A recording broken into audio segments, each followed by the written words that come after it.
Welcome back to the Clark County School District Digital Learning Professional Learning course. In this supplemental video, Clark Innovation Ambassadors Rachel Carter and Dana Sigmund will review Unit 3 in the Fundamentals training course in the Google Teacher Center, which is Have a Mostly Paperless Classroom.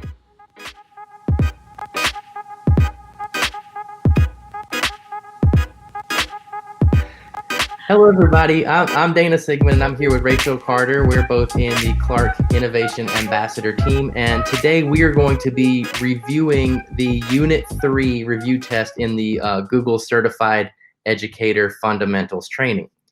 Like I talked in other videos, my strategy is to do the review tests first to identify what I need to brush up on, and that's kind of my favorite strategy, but I know everybody's is different. Rachel, do you have a strategy that's different that you use to prepare for a test like this? You know, my strategy is usually wing it, which is not really a good strategy. So I'm going to go with yours and say that the best strategy with this is to kind of look through each topic and see what you're not super comfortable with, and then spend your time and energy on those topics. Okay, that's a good point, because though we are going to be going, I'm scrolling down to Unit 3, we're going to do this review,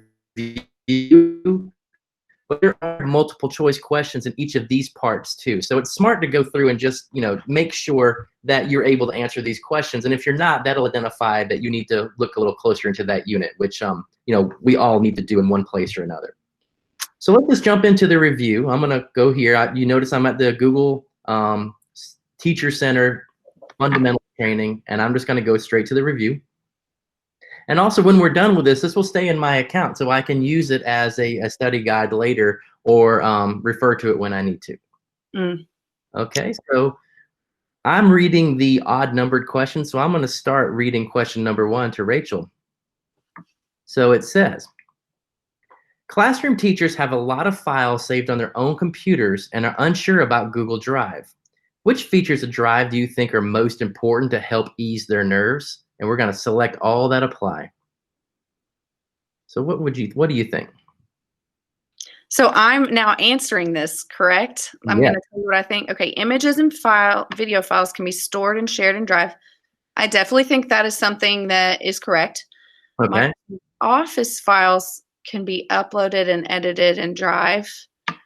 Yeah, that's a good thing, right? That is Drive is not available offline. That's untrue, right? Yeah. And then, so I don't want to check that one. And then resource documents saved as PDFs can be saved. Yes, check that one. Okay. So you notice here that Google has kind of created this test to highlight features of their tools. They want people who are used to using Microsoft Office to know that their files are safe and still compatible with Google Drive. Drive is definitely available offline, and that is something that they want you to know too. All right, well, let's move on to question 2.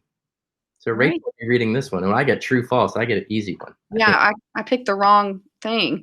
Since Google and Google Drive are internet-enabled apps, there's no way to access your Google Drive files when your computer does not have access to the internet. I would say that's a strong false, because Google probably wants you to be very aware that you can use Google Drive when you're offline. So I'm going to click false. And they have mentioned it twice now, so I think that's important. They want you to know this. All right, question 3. You are preparing for an after-school session with teachers to train them on Google Docs. You've created a great getting going guide that you want them to have and keep for reference. What sharing settings should you set for the doc? Okay, anyone with the link can edit, anyone with the link can comment, anyone with the link can view, or public on the web, and anyone can edit. I don't want anyone to be able to edit this. I really don't want anyone to be able to, anyone on the web to be able to view it if it's for my teachers. So I guess I would say anyone with the link can view. If they had an option for view and comment, I could put that, but I think anyone with the link can view. Okay. And hopefully my best choice. I agree with you. And when you're doing the tasks for the test, there's a lot of things that they're going to ask you to share, and they'll have directions about what the sharing settings need to be. So knowing the difference between allowing people to edit, comment, view, or putting it on the web for everybody to comment and edit, knowing that is important. So if that's something that you're not sure about, that's something you want to review in Unit 3. Yes. And listen, if you feel like any of my answers are just ridiculously wrong, please disagree with me because you're infinitely more knowledgeable on this. So Well, I wouldn't say all that, but we'll find out at the end when we click review our answers. And if there's things that we've missed, that's going to be okay because this is a low risk exercise. We're just reviewing for the test right now. yes. So you can tell how I'm just not stressed at all. Question 4. I think, Rachel, you were reading the even ones. Students are going to be working on a project together. How can they add collaborators to their Google Doc? Select all that apply. Okay, so I took this quiz the other day, and I actually missed this question because I neglected to check one of the things. I know the easiest answer is the blue share button. Most people know about that. It's very prominent. It's at the very top of your document. I was not aware that you can drag under the file menu and click share. This is the one I don't like, add collaborators. That is the command for a Google form. And then We're trying to trick you. I know that's a different product, and we'll get into forms later. And then inside Drive, I can share from inside Drive. I don't have to have the file open to share, so I can do that from Drive. So I'm going to click that as well. Mm-hmm. All right, number 5. What are good uses of Google Forms in the classroom? Select all that apply.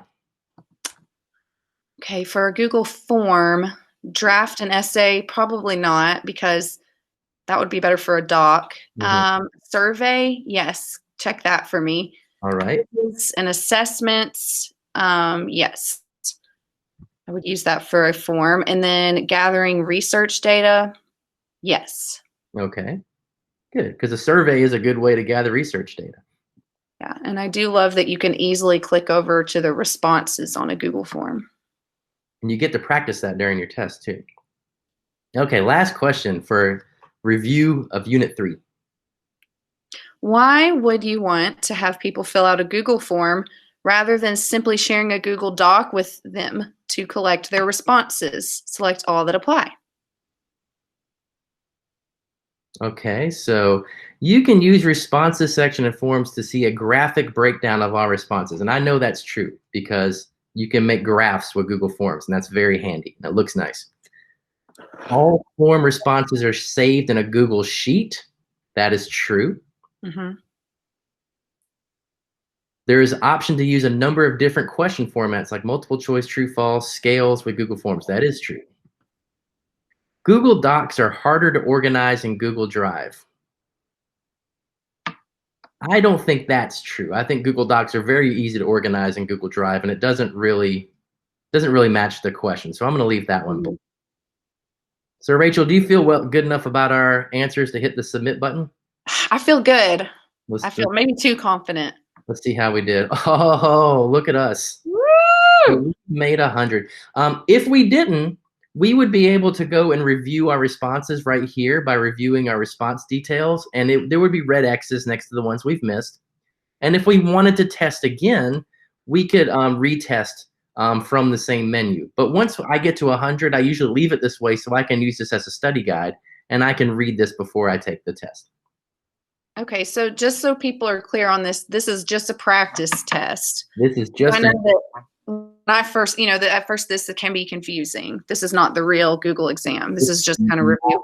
Not the real Google exam. When you're taking the real Google exam, you will go in with a test ID, and you will go into a whole different world where they have a drive for you, they have a classroom for you, they have fictional students where you will manipulate the tools they give you just to take the test. All right, well, that was Unit 3 in Fundamentals Training. I hope that was helpful to watch us take this review test. Thank you very much, Rachel. You're welcome. Bye. I'm not really...